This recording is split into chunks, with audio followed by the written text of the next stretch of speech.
বাণিজ্যের আড়ালে দেশ থেকে পাচার হয় ৭৫% অর্থ, গবেষণার তথ্য। সুরক্ষা কাঠামোর দুর্বলতাই কারণ। বাণিজ্যিক ঘোষণাপত্রে নজরদারির সিদ্ধান্ত কেন্দ্রীয় ব্যাংকের। নানা সংকটের মধ্যেও ২০২৫ সালে কন্টেইনার ও কার্গো হ্যান্ডেলিংয়ে চট্টগ্রাম বন্দরের রেকর্ড। বেড়েছে জাহাজের সংখ্যা। প্রবৃদ্ধি ধরে রাখতে জেটি আধুনিকায়নের তাগিদ। সোনালী দিন পার করছে স্বর্ণ। চলতি বছর ভরিতে দাম বেড়েছে প্রায় ৮০,০০০ টাকা। রেকর্ড গড়ে বর্তমানে এক ভরির বাজার দর ২,১৮,০০০ টাকা নির্ধারণ। পুরো দমে চলছে পটুয়াখালী ইপিজেড এর নির্মাণ কাজ। আগামী জুনের মধ্যেই প্লট বরাদ্দ শেষ করতে চায় কর্তৃপক্ষ। ২ লাখ মানুষ পাবে কর্মসংস্থানের সুযোগ। এবং বিশ্বে প্রথম ব্যক্তি হিসেবে $৭০০ বিলিয়ন বেশি সম্পদের মালিক হলেন ইলন মাস্ক। টেসলা রোবোটিক্স ও এআইকে কাজে লাগিয়ে উত্থান, মত বিশ্লেষকদের।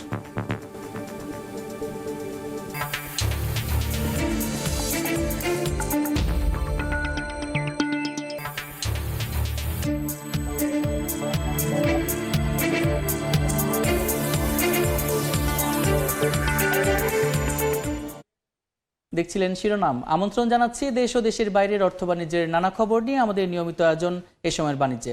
আপনাদের সঙ্গে আছি আমি সাদিক হাসান ইমন। সুরক্ষা কাঠামোর দুর্বলতায় বাণিজ্যের আড়ালে পাচার হয় ৭৫% অর্থ। সুনির্দিষ্ট তথ্য না থাকলেও মিথ্যা ঘোষণা দিয়ে গ্রে লাইনে থাকা পাচারের অর্থের পরিমাণ বছরে গড়ে $৮.27 বিলিয়ন বলছেন গবেষকরা। এবার অর্থ পাচার ঠেকাতে ব্যাংকগুলোর ওপর কঠোর নজরদারি ও পরিদর্শনের সিদ্ধান্ত কেন্দ্রীয় ব্যাংকের। সেলিয়া সুলতানার রিপোর্ট। এই মুহূর্তে অর্থনৈতিক স্থবিরতার প্রভাব আমদানি রপ্তানিতে। তবে নতুন বছরে বিনিয়োগ বাড়ার প্রত্যাশার সাথে এখন থেকেই কঠোর নজরদারি বাংলাদেশ ব্যাংকের। দেশের ৭৫% অর্থ পাচার হয় বাণিজ্যের আড়ালে। ওভার ও আন্ডার ইনভয়েসিং এর মাধ্যমে এই অর্থ পাচারের কোনো সুনির্দিষ্ট অঙ্ক নেই বাংলাদেশ ব্যাংকের কাছে। তবে বিআইবিএম এর গবেষণায় উঠে আসে ২০১৫ সালের অর্থ পাচার প্রতিরোধ আইন সংশোধনের পর মাত্র ৯৫টি পাচারের ঘটনা তদন্ত হয়েছে, যার আর্থিক পরিমাণ ৩,২০০ কোটি টাকার বেশি। বাণিজ্যিক ঘোষণাপত্রে অর্থ পাচারের কারণ হিসেবে বলা হয় বাণিজ্যের মাধ্যমে বড় অঙ্কের অর্থ লেনদেন করা সম্ভব হয়। ফলে গ্রে লাইনে থাকা এই পাচারের অর্থের শেষ গন্তব্য বা উদ্দেশ্যের বিষয়ে সুনির্দিষ্ট তথ্য আড়ালে থাকে। বাংলাদেশে এনপিএল এর ট্রেডে কতটুকু ওইটা ডাটা নাই, কারণ যে দেশে ইচ্ছাকৃতভাবে এনপিএল বেশি ওই দেশে কিন্তু ট্রেড বেস মানি লন্ডারিংও বেশি, কিন্তু আমরা তো জানি না আমার ট্রেডের এনপিএল কতটুকু। এবং ইন্টারেস্টিং ব্যাপার হলো অ্যাপারেন্ট এভিডেন্স বলে আমাদের অবস্থা ভালো না। গবেষণার হিসেবে ২০০৯ থেকে ২০১৮ সাল পর্যন্ত বাণিজ্যে মিথ্যা ঘোষণা দিয়ে প্রতি বছর গড়ে $৮.27 বিলিয়ন পাচার হয়েছে। কারণ হিসেবে পর্যাপ্ত সুরক্ষা কাঠামোর ঘাটতি অন্যতম কারণ বলে মনে করেন গবেষকরা। ট্রেডে যে এনপিএলটা হয় না, ওটাকে ক্লাসিফাইড লোন করার সময় টার্ম লোনে কনভার্ট করে বাংলাদেশ ব্যাংকে রিপোর্ট করে, যার ফলে আমরা মনে করি সব ক্রেডিট, আসলে মূলত ট্রেড। কিন্তু ট্রেডের এনপিএলটা তো মানি লন্ডারিং হচ্ছে, টিবিএম, এটা তো ডেঞ্জারাস ইম্প্যাক্ট। অর্থ পাচার রোধে এবার ব্যবসায়িক ঘোষণাপত্র পর্যবেক্ষণ করবে বাংলাদেশ ব্যাংক। থাকবে ব্যাংকগুলোর উপর কঠোর নজরদারি। ওভার ইনভয়েসিং এর নামে যাতে কোনো প্রকার অর্থ বৈদেশিক মুদ্রা পাচারের সুযোগ না থাকে, এটা ব্যাংকগুলো যাতে নিশ্চিত করে। এবং আমরাও কিছুদিন পরে যে আমাদের ইন্সপেকশন টিমকে পাঠিয়ে দেখব যে এজেন্সিগুলো কী দরে খোলা হচ্ছে, ওই সময় আন্তর্জাতিক বাজারে তার দর কী ছিল। গ্লোবাল ফিনান্সিয়াল ইন্টিগ্রিটির তথ্য বলছে পাচারের অঙ্ক গড়ে $১৬ বিলিয়ন, অর্থাৎ ৩.৪%, যা জিডিপির 2%। সেলিয়া সুলতানা, সময় সংবাদ, ঢাকা। দর্শক, আমরা প্রতিবেদনটি দেখলাম। এ বিষয়ে বিস্তারিত আলোচনার জন্য আমাদের সঙ্গে ভার্চুয়ালি যুক্ত হচ্ছেন অর্থনীতি বিশ্লেষক ও বাংলাদেশ সুপ্রিম কোর্টের জ্যেষ্ঠ আইনজীবী ব্যারিস্টার এ এম মাসুম। জনাব এ এম মাসুম, এ সময়ের বাণিজ্যে আপনাকে স্বাগত। আপনাকে ধন্যবাদ। বাণিজ্যের আড়ালে পাচার হয় ৭৫% অর্থ। এখানে আপনি সুরক্ষা কাঠামোর কে কিভাবে দেখছেন, আর এটার পেছনে সুরক্ষা কাঠামোর পাশাপাশি আর কোন কোন অনুঘটক কাজ করে একটু জানাবেন। আসলে এখন কিন্তু এই মানি লন্ডারিংটা হয়ে গেছে একটা সামাজিক ব্যাধি, আপনি বলা যায়। আগে যেমন খুব স্পেসিফিকলি বলা যেত যে যারা অনলি দুর্নীতির সাথে কানেক্টেড, অনলি তারাই পাচার করছে। এখন কিন্তু সেটা না। এখন কিন্তু আপনি ইন জেনারেল দেখবেন যারা বিজনেসম্যান বা যারা এমনি যাদের অর্থের সিকিউরিটি চায় বা যাদের লাইভলিহুড বা বিজনেসের সিকিউরিটি চায়, যেটা বাংলাদেশ হয়তো বা অ্যাট দি মোমেন্ট সেই সিকিউরিটি বা অনেকের কাছে যে ধরনের ইনভেস্টমেন্টের যে এনভায়রনমেন্টটা বা পরিবেশটা, সেই পরিবেশটা তাদের কাছে মনে হয় না, যার কারণে আমরা দেখছি একটা হিউজ পরিমাণের টাকা। যদি আপনি জিএফআই যেই ডেটা যে 2009 থেকে 2023 পর্যন্ত on an average every year $16 billion, এবং আপনি যদি শ্বেতপত্র তাদের যে কমিটি থেকে যেটা বলেছে যে $240 বিলিয়ন, তার মানে হলো এটা স্পেসিফিক না, কিন্তু বলা যাচ্ছে যে এটা হিউজ অ্যামাউন্ট। এবং সেটার মাধ্যমে আপনাকে যেটা দেখছেন যে 75%ই হচ্ছে আপনার ট্রেড বেস, যেটা over or under invoice export ইম্পোর্টের মাধ্যমে। এখন এখানে যেটা কিন্তু আপনি আমাদের যে মানি লন্ডারিং অ্যাক্ট 2012-এ আপনি সেকশন 23 এবং 24-এ একটা হিউজ পাওয়ার দেওয়া আছে বাংলাদেশ ফাইন্যান্সিয়াল ইন্টেলিজেন্স ইউনিটকে, এবং যে কোনো ট্রানজ্যাকশন তারা যদি সাসপিশিয়াস মনে করে তারা কিন্তু হল্ট করতে পারে। এখন আপনি যখনই যে কোনো ইম্পোর্ট বা এক্সপোর্টের যেই রেটটা দেওয়া হয় যে প্রোডাক্টের, সেই রেটটা কিন্তু আপনি ইজিলি, এটা ওয়ার্ল্ড ওয়াইড এখন কিন্তু 1 সেকেন্ড লাগে আপনাকে সেই রেটটা দেখতে, যে এটা অ্যাকচুয়াল রেটটা কত এবং যেই রেটটা বসাচ্ছে। তার মানে হলো এটা যদি আপনি চান সেটা ভেরি ইজিলি আপনি সেটাকে স্টপ করতে পারেন, বাট এটা যে কমপ্লিটলি স্টপ করতে পারবেন সেটাও না, কারণ পৃথিবীতে সমস্ত জায়গায় এই ধরনের কর্মকাণ্ড চলছে। বাট আপনাকে যেটা করতে হবে যে এইটা ডিফিকাল্টিস ক্রিয়েট করতে হবে এবং অনেক চেক স্ক্রুটিনি থাকতে হবে, এবং বেসিক্যালি আপনি যদি ব্যাংকিং ইন্ডাস্ট্রি থেকেই কিন্তু একটা হিউজ পরিমাণ, এবং তার বাহিরেও কিন্তু হুন্ডি এবং আদার মেথড তারা অ্যাপ্লাই করে। বাট এখন আপনাকে এই কজেস গুলি আইডেন্টিফাই করতে হবে যে কি কি কারণে অ্যাকচুয়ালি এই মানি লন্ডারিংটা হচ্ছে।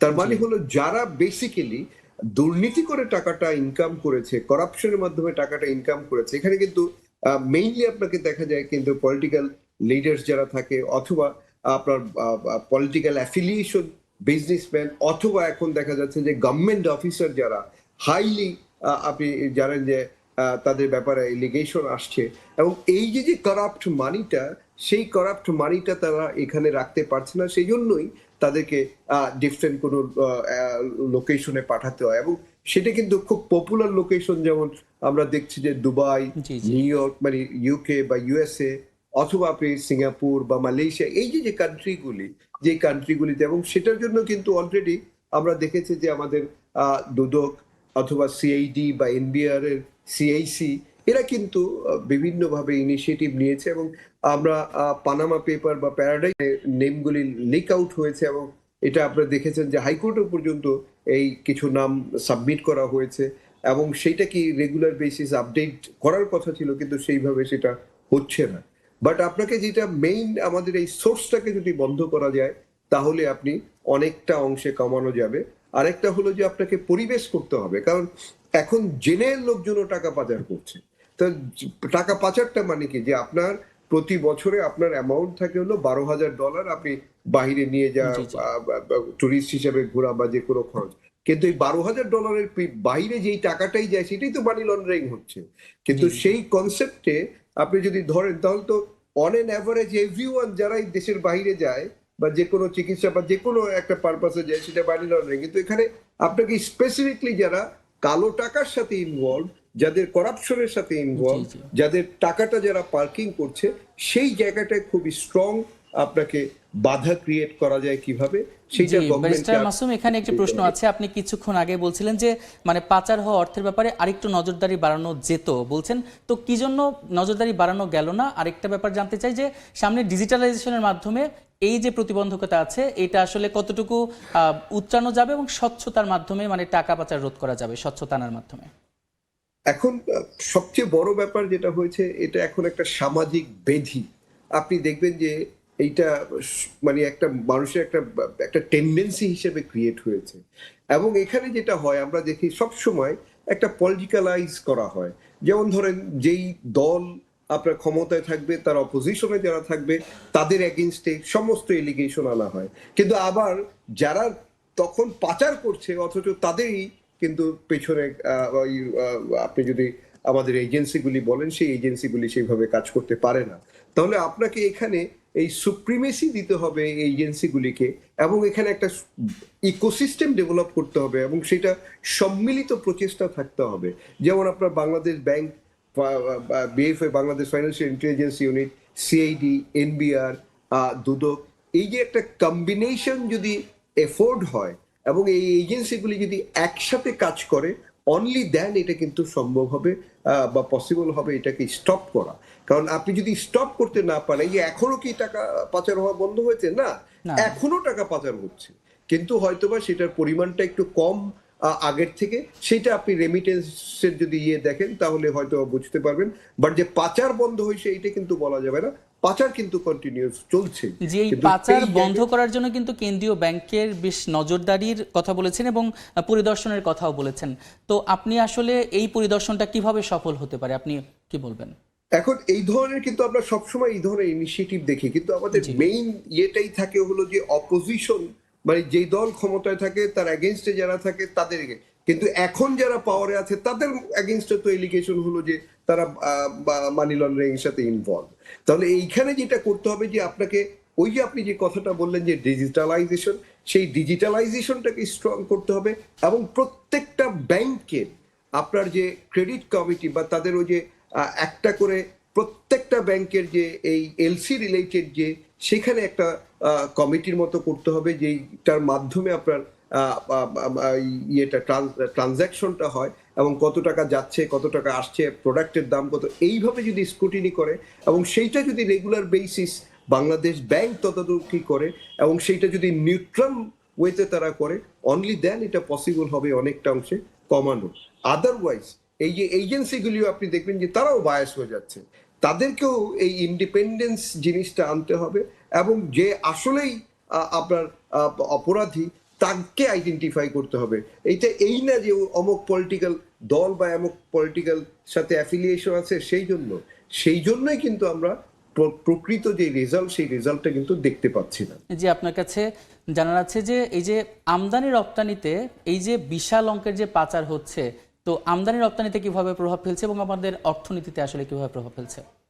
আপনি দেখেন যে আমরা আগে দেখতাম কি আমাদের ইম্পোর্ট $10 বিলিয়ন পর্যন্ত চলে গিয়েছে, অথচ রিয়েলিটি এখন অনেক বেশি ইম্পোর্টে যে কয়েক মাস ধরে তাও দেখা যাচ্ছে যে 5 বিলিয়ন বা 5.5 বিলিয়ন ডলার। তার মানে হলো এই যে এডিশনাল ধরেন, তখন আমরা ধরলাম না হলে র মেটেরিয়ালস আরো লাক্সারি গুডস আসতো, তাহলেও ধরলাম না হলে 7 বিলিয়ন। তাহলে 7 বিলিয়ন থেকে যে 10 বিলিয়ন বা 9 বিলিয়ন হতো, এই 2 থেকে $2.5 বিলিয়ন, এই বিলিয়ন 2 থেকে $2.5 বিলিয়ন এটা হলো আলটিমেটলি পাচার হতো। এবং সেইটা কিন্তু আপনি এখন স্পেসিফিকলি বুঝতে পারতেছেন এই ট্রানজ্যাকশন দেখে। এবং আরেকটা জিনিস দেখেন, আমাদের এক্সপোর্ট কিন্তু সেইভাবে তো কখনোই বাড়তো না। এখনো যদি আপনি দেখেন এক্সপোর্ট কত 4 বিলিয়নের নিচে আসে, তাহলে আমাদের যেটা এফেক্ট হতো ট্রেড ডিফিসিটটা হিউজ হতো, আমাদের রেমিটেন্স দিয়ে সেটা কভার করা যেত না, এবং যার জন্য আমরা দেখতাম অলওয়েজই কারেন্ট অ্যাকাউন্ট ব্যালেন্স অনেক মাইনাস থাকতো। এখনো কারেন্ট অ্যাকাউন্ট ব্যালেন্স মাইনাস হয়, কিন্তু আমাদের যেমন এখন যেটা করা হয়েছে যে এই কড়াকড়ির কারণে আপনি দেখছেন যে ফাইন্যান্সিয়াল অ্যাকাউন্ট কিন্তু আমাদের প্লাস আমাদের ব্যালেন্স অফ পেমেন্ট কিন্তু প্লাস। সেটা কিন্তু আমাদের প্রত্যাশা যে কড়াকড়ি বাড়ুক, নজরদারি বাড়ুক, দেশের অর্থনীতি এগিয়ে যাক এবং দেশটা সমৃদ্ধ হোক। আপনাকে অসংখ্য ধন্যবাদ আমাদের সঙ্গে যুক্ত হওয়ার জন্য। আপনাকে ধন্যবাদ। আমরা এতক্ষণ আলোচনা করছিলাম ব্যাংকিং খাতের অর্থ বাণিজ্যের মাধ্যমে কিভাবে পাচার হয় তা নিয়ে, আর তার জন্য আমাদের সঙ্গে যুক্ত ছিলেন সুপ্রিম কোর্টের জ্যেষ্ঠ আইনজীবী ব্যারিস্টার এম মাসুম। এবার বন্দর বাণিজ্যের খবর।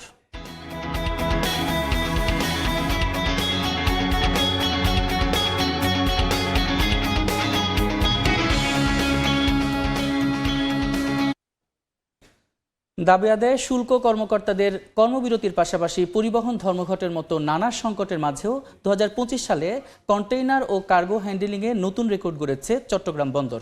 শাখাওয়াত টিপুর ক্যামেরায় কমলদের রিপোর্ট।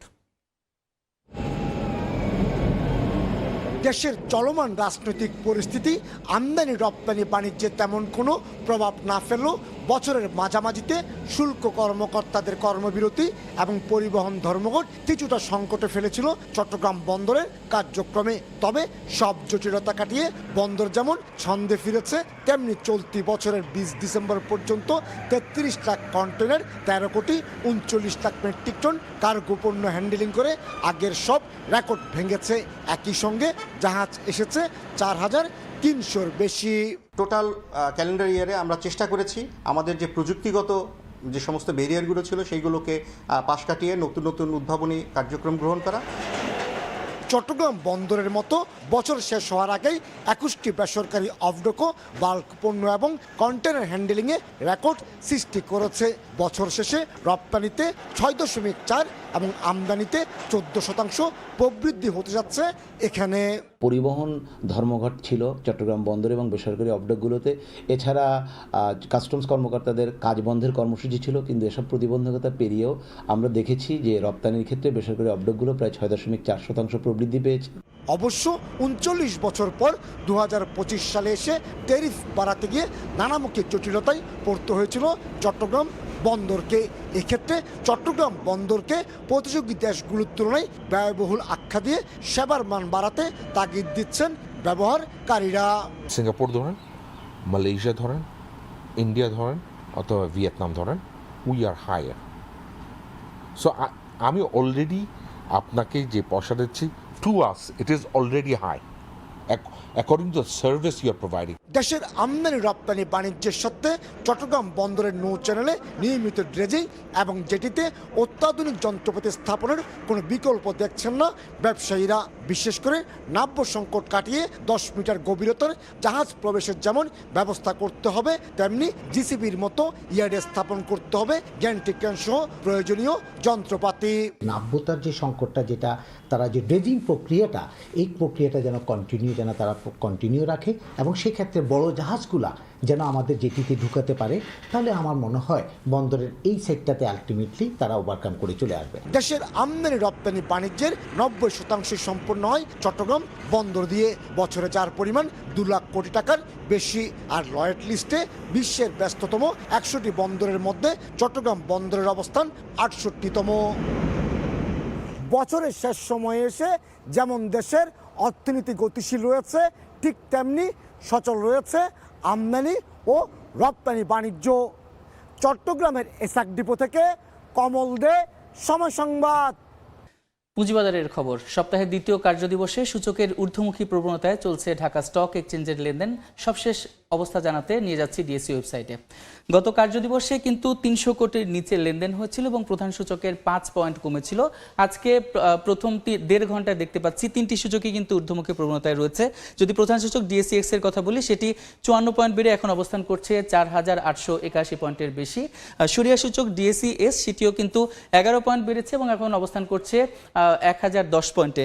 এবং ডিএস30 বাছাইকৃত সূচক সেটাও কিন্তু 17 পয়েন্ট বেড়ে এখন অবস্থান করছে 1870 পয়েন্টের বেশি। ঢাকা পুঁজিবাজার এখন পর্যন্ত লেনদেন হচ্ছে 140 কোটি টাকার কাছাকাছি। যে কোম্পানিগুলো লেনদেন করেছে তার মধ্যে 341টি কোম্পানির শেয়ারের দাম বেড়েছে, 4টি কোম্পানির শেয়ারের দাম কমেছে এবং এখন পর্যন্ত অপরিবর্তিত অবস্থায় রয়েছে 37টি কোম্পানির শেয়ারের দাম। যে কোম্পানিগুলো এখন শেয়ার বাজারে লেনদেন করছে তার মধ্যে শীর্ষ 20-এ কোন কোম্পানিগুলো রয়েছে এবং কার অবস্থান কোথায়, এটা আমরা এখন দেখে নেব। প্রথমেই কিন্তু রয়েছে রহিমা ফুড, যার একটি শেয়ার এখন বিক্রি হচ্ছে 156 টাকা 50 পয়সায়। গত কার্যদিবসের একটি শেয়ারের সর্বশেষ দাম ছিল 149 টাকা 30 পয়সা, অর্থাৎ আজকে কিন্তু এই একটি শেয়ারের দাম 7 টাকা 20 পয়সা বেড়েছে। তারপরে বাংলাদেশ শিপিং কর্পোরেশন রয়েছে, যার একটি শেয়ার এখন বিক্রি হচ্ছে 106 টাকা 10 পয়সায়। গত কার্যদিবসের তুলনায় এর একটি শেয়ারের দাম কিন্তু প্রায় 1.5 টাকার উপরে বেড়েছে। তারপরে রয়েছে খান ব্রাদার্স পিপি ওভেন, যার একটি শেয়ার এখন বিক্রি হচ্ছে 50 টাকা 70 পয়সায়। গত কার্যদিবসের একটি শেয়ারের সর্বশেষ দাম ছিল 48 টাকা 10 পয়সা, অর্থাৎ আজকে কিন্তু এর একটি শেয়ারের দাম 2 টাকা 60 পয়সা বেড়েছে। তারপরে রয়েছে জেনেক্স, যার একটি শেয়ার এখন বিক্রি হচ্ছে 26 টাকা 30 পয়সা। গত কার্যদিবসের একটি শেয়ারের সর্বশেষ দাম ছিল 25 টাকা, আজকে কিন্তু 1 টাকা 30 পয়সা বেড়েছে। তো ঢাকা পুঁজিবাজারে দেখতে পাচ্ছি যে এই বছরে কিন্তু এই মাসে দেখা যাচ্ছে যে একদিন শুধু 500 কোটির উপরে লেনদেন হচ্ছে আর তারপরে কিন্তু 500 কোটির নিচে হচ্ছে। আজকে দেখা যাক কিছুটা সম্ভাবনা দেখা দিচ্ছে সর্বশেষ কি অবস্থা দাঁড়ায়। তো ঢাকা স্টক এক্সচেঞ্জের ওয়েবসাইট থেকে এই ছিল আমার কাছে লেটেস্ট। অর্থ বছরের প্রথম 5 মাসে আমদানি শুল্ক, ভ্যাট, আয়কর কোনো খাতেই লক্ষ্য অর্জন করতে পারেনি জাতীয় রাজস্ব বোর্ড এনবিআর। রাজস্ব আহরণে প্রবৃদ্ধি 14% বেশি হলেও লক্ষ্যমাত্রার তুলনায় আয় কমেছে 24,047 কোটি টাকা। গেল নভেম্বরে সরকারের কোষাগারে জাতীয় রাজস্ব বোর্ড এনবিআর জমা দেওয়ার কথা ছিল 36,326 কোটি টাকা, কিন্তু সংস্থাটি আদায় করতে পেরেছে 6,667 কোটি টাকা কম। এনবিআর এর তথ্য, নভেম্বর পর্যন্ত 5 মাস হিসেবে মোট রাজস্ব আদায় হয়েছে 1,48,976 কোটি টাকা, যা লক্ষ্যমাত্রার তুলনায় 24,047 কোটি টাকা কম হলেও গত বছরের একই সময়ের তুলনায় 24.20% বেশি। এ সময় সবচেয়ে বেশি 12,114 কোটি টাকা বা 20% ঘাটতি দাঁড়িয়েছে আয়কর খাতে। আমদানি খাতে ঘাটতি 8,115 কোটি টাকা বা 15%। এ সময় লক্ষ্যমাত্রার তুলনায় ভ্যাট থেকে আদায় কম হয়েছে 3,817 কোটি বা 6% অর্থ। ঋণ নির্ভরতা কমাতে অভ্যন্তরীণ আয় বাড়ানোর ওপর জোর দিয়েছেন অর্থনীতিবিদরা। আমরা মিডল ইনকাম ট্র্যাপের দিকে পড়ে যেতে পারি, সুতরাং সেদিক থেকে আমাদেরকে অবশ্যই অভ্যন্তরীণ আমাদের সঞ্চয় বাড়াতে হবে এবং সেইটার জন্য আমাদের টার্গেটও বড় রাখতে হবে এবং সেটা যাতে আমরা অর্জন করতে পারি সেই জন্য প্রযুক্তি, প্রশিক্ষণ, এনবিআর এর নিজের মধ্যেই ইনভেস্টমেন্ট করা। চলতি অর্থ বছরে রাজস্ব আদায়ে সংশোধিত লক্ষ্যমাত্রা ধরা হয়েছে 5,64,000 কোটি টাকা, যা জিডিপির প্রায় 9%। ইয়ানুর শিফাত, সময় সংবাদ, ঢাকা।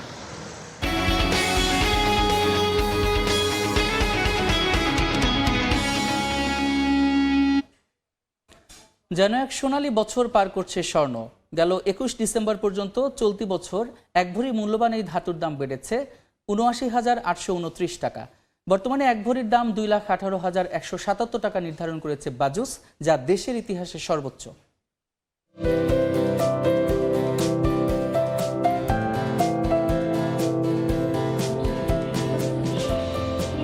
এক ভরির দাম 1,38,288 টাকা নিয়ে চলতি বছর শুরু করে আভিজাত্যের প্রতীক স্বর্ণ।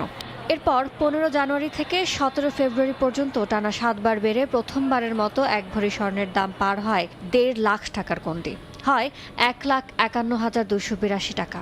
এরপর 22 এপ্রিল পর্যন্ত 6 বার কমে আর 12 বার বেড়ে মূল্যবানের ধাতুটির দাম 1.25 লাখ টাকার গণ্ডি পেরিয়ে থাকে 1,77,888 টাকা। এপ্রিলে 1 লাফে 5,000 টাকার বেশি দাম বৃদ্ধি ও কমার রেকর্ড করে ধাতুটি। পরে 12 বার দাম কমলেও 24 বার বৃদ্ধি পেয়ে দেশের ইতিহাসে প্রথমবারের মতো 6 অক্টোবর প্রতি ভরি স্বর্ণের দাম পার হয় 2 লাখ টাকা। 1 লাফে সর্বোচ্চ 10,000 টাকা কমা ও প্রায় 9,000 টাকা বৃদ্ধির রেকর্ডও হয় অক্টোবরে। এরপর 21 ডিসেম্বর এক ভরির দাম থাকে 2,18,117 টাকায়, যা এখন পর্যন্ত দেশের বাজারে সর্বোচ্চ দামের রেকর্ড। দেশের বাজারে স্বর্ণের দাম নির্ধারণকারী ব্যবসায়ীদের সংগঠন বাংলাদেশ জুয়েলার্স অ্যাসোসিয়েশন বাজুসের হিসাব 21 ডিসেম্বর পর্যন্ত 87 বার দাম সমন্বয়ের মধ্যে 27 বার দাম কমেছে এবং বেড়েছে 60 বার। চলতি বছরে সর্বোচ্চ টানা 8 দফা দাম বৃদ্ধির ঘটনা ঘটেছে 3 বার, তবে একটানা সর্বোচ্চ 4 বার দাম কমেছে ধাতুটির। ইয়ানুর শিফাত, সময় সংবাদ, ঢাকা। দেখছেন এই সময়ের বাণিজ্য।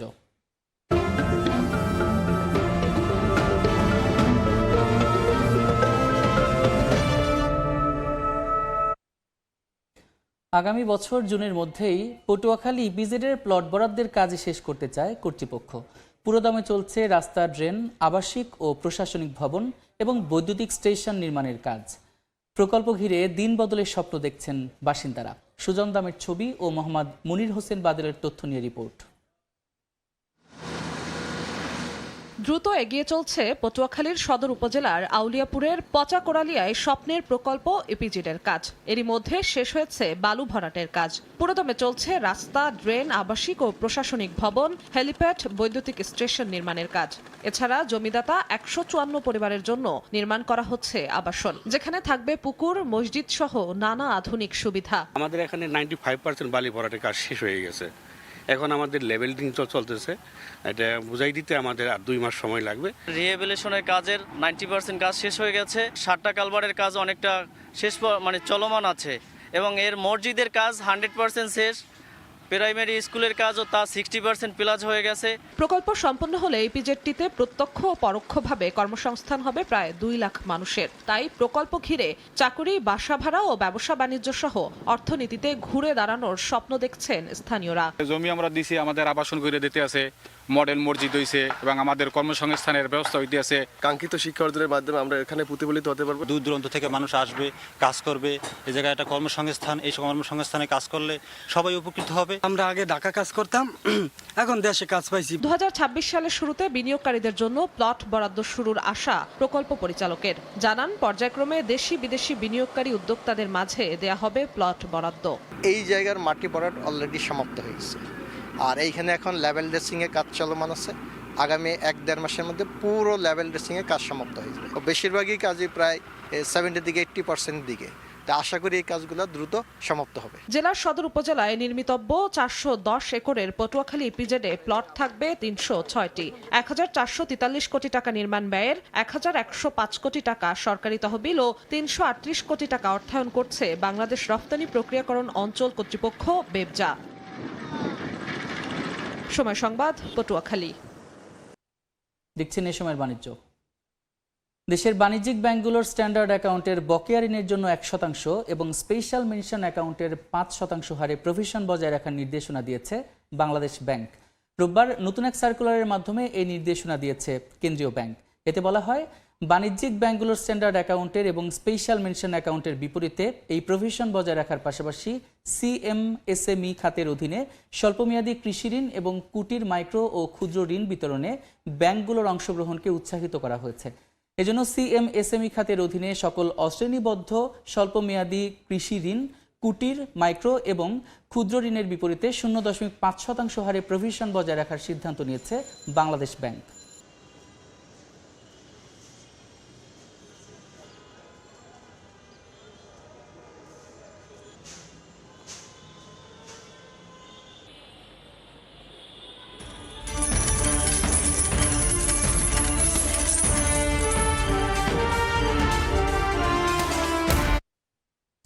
আন্তর্জাতিক কমোডিটি বাজারে চলতি সপ্তাহে ধাতু ও শিল্পের কাঁচামালের দামে মিশ্র চিত্র দেখা গেছে। বৈশ্বিক চাহিদা, চীনের শিল্প উৎপাদন পরিস্থিতি এবং ডলার ইউয়ান বিনিময় হারের প্রভাব এসব পণ্যের দামে স্পষ্ট। সরবরাহ সীমাবদ্ধতা এবং খনি শিল্পে উৎপাদন ব্যয় বাড়ার কারণে টিনের দাম কিছুটা ঊর্ধ্বমুখী। ট্রেডিং ইকোনমিক্সের তথ্য অনুযায়ী চীনা বাজার ভিত্তিক পণ্যগুলোর মধ্যে বিটুমিনের বাজার ঊর্ধ্বমুখী। সপ্তাহের ব্যবধানে পণ্যটির দাম 2.71% বেড়ে প্রতি টন বিক্রি হচ্ছে $424। সার ও রাসায়নিক শিল্পে ব্যবহৃত সালফারের দাম স্থিতিশীল রয়েছে। পণ্যটি সপ্তাহের ব্যবধানে 13% কমে বিক্রি হচ্ছে $524। অন্যদিকে চাহিদা থাকলেও বৈশ্বিক উৎপাদন স্বাভাবিক থাকায় অ্যালুমিনিয়ামের দাম তুলনামূলকভাবে স্থিতিশীল দেখা যাচ্ছে। সপ্তাহের ব্যবধানে 2.85% বেড়ে পণ্যটি বিক্রি হচ্ছে প্রতি টন $2559। সরবরাহ সীমাবদ্ধতা ও খনিজ শিল্পে উৎপাদন ব্যয় বাড়ার কারণে টিনের দাম কিছুটা ঊর্ধ্বমুখী। সপ্তাহ ব্যবধানে পণ্যটি 2.82% বৃদ্ধি পেয়ে প্রায় $43,000 বিক্রি হচ্ছে। প্লাস্টিক ও প্যাকেজিং শিল্পে ব্যবহৃত পলিপ্রোপিলিনের বাজার স্থিতিশীল রয়েছে। সপ্তাহ ব্যবধানে পণ্যটির দাম 0.20% কমে প্রতি টন $875 বিক্রি হচ্ছে। তোফাজ্জল হুসাইন, সময় সংবাদ। দেখছেন এই সময়ের বাণিজ্য। ব্যক্তিগত সম্পদ মূল্যের রেকর্ড গড়লেন টেসলার প্রধান নির্বাহী ইলন মাস্ক। তার সম্পদ মূল্য প্রায় $750 বিলিয়ন। বৈশ্বিক গবেষণা সংস্থা ইনফরমা কানেক্টের ধারণা, 2027 সালের মধ্যে ইলন মাস্ক হতে পারেন বিশ্বের প্রথম লাখো কোটি ডলারের মালিক। টেসলা, রোবোটিক্স এবং এআইকে কাজে লাগিয়েই মাস্কের এই উত্থান বলে মত বিশ্লেষকদের। একের পর এক রেকর্ড গড়েই যাচ্ছেন ইলন মাস্ক। টেসলার প্রধান নির্বাহী মাস্কের বর্তমান সম্পদ মূল্য $748.9 বিলিয়ন বা $74,890 কোটি। 2024 সালের তুলনায় তার সম্পদ মূল্য বেড়েছে প্রায় 4 গুণ। স্পেস এক্সের শেয়ার বাজারে আসার খবরে গত সপ্তাহেই মাস্কের অন্যান্য কোম্পানির শেয়ারের দাম বেড়ে তার সম্পদ মূল্য ছাড়িয়েছিল $60,000 কোটি। সম্প্রতি টেসলার প্রধান নির্বাহী হিসেবে ইলন মাস্কের বিশাল অঙ্কের বেতন প্যাকেজ বহাল রাখার রায়ের পর সপ্তাহ ব্যবধানে তার সম্পদ মূল্য বেড়ে অতিক্রম করেছে $74,890 কোটি। বৈশ্বিক গবেষণা সংস্থা ইনফরমা কানেক্ট একাডেমির তথ্য, প্রতি বছর মাস্কের সম্পদ মূল্য বাড়ছে গড়ে 110% হারে। এই হারে সম্পদ বাড়তে থাকলে 2027 সালের মধ্যে ইলন মাস্ক হতে পারেন বিশ্বের প্রথম লাখো কোটি ডলারের মালিক। মাস্কের প্রতিদ্বন্দ্বী নেই ব্যাপারটি তেমন নয়। ইনফরমার তথ্য, এআই ভিত্তিক এনভিডিয়ার প্রধান নির্বাহী জেনসেন হুয়াং লাখো কোটি হতে পারেন 2028 সালের মধ্যে। ফোর্বস ম্যাগাজিনের তালিকা অনুযায়ী মাস্কের সম্পদের চেয়ে 50,000 কোটি ডলার পিছিয়ে আছেন বিশ্বের দ্বিতীয় শীর্ষ ধনী ল্যারি পেজ। তার সম্পদ মূল্য 25,260 কোটি ডলার। ওরাকলের সহ প্রতিষ্ঠাতা ল্যারি এলিসন আছেন তৃতীয় স্থানে, যার সম্পদ মূল্য 24,270 কোটি ডলার। চতুর্থ স্থানে থাকা অ্যামাজনের প্রধান নির্বাহী জেফ বেজোসের সম্পদ মূল্য 23,940 কোটি ডলার। আর পঞ্চম অবস্থানে থাকা গুগলের সহ প্রতিষ্ঠাতা সের্জেই ব্রিনের সম্পদ মূল্য 23,310 কোটি ডলার। বিশ্লেষকদের মত, টেসলা, রোবোটিক্স ও এআই এর ভবিষ্যৎকে পুঁজি করেই ইলন মাস্ক নিজেকে নিয়ে যাচ্ছেন নতুন উচ্চতায়। সাদিক হাসান ইমন, সময় সংবাদ। এ পর্যায়ে শীর্ষ সংবাদগুলো জানিয়ে দিচ্ছে আরেকবার। বাণিজ্যের আড়ালে দেশ থেকে পাচার হয় 75% অর্থ, গবেষণার তথ্য। সুরক্ষা কাঠামোর দুর্বলতাই কারণ, বাণিজ্যিক ঘোষণাপত্রে নজরদারির সিদ্ধান্ত কেন্দ্রীয় ব্যাংকের। নানা সংকটের মধ্যেও 2025 সালে কন্টেইনার ও কার্গো হ্যান্ডেলিংয়ে চট্টগ্রাম বন্দরের রেকর্ড, বেড়েছে জাহাজের সংখ্যা। প্রবৃদ্ধি ধরে রাখতে জেটি আধুনিকায়নের তাগিদ। এবং সোনালী দিন পার করছে স্বর্ণ, চলতি বছর ভরিতে দাম বেড়েছে প্রায় 80,000 টাকা। রেকর্ড করে বর্তমানে এক ভরির বাজার দর 2,18,000 টাকা নির্ধারণ।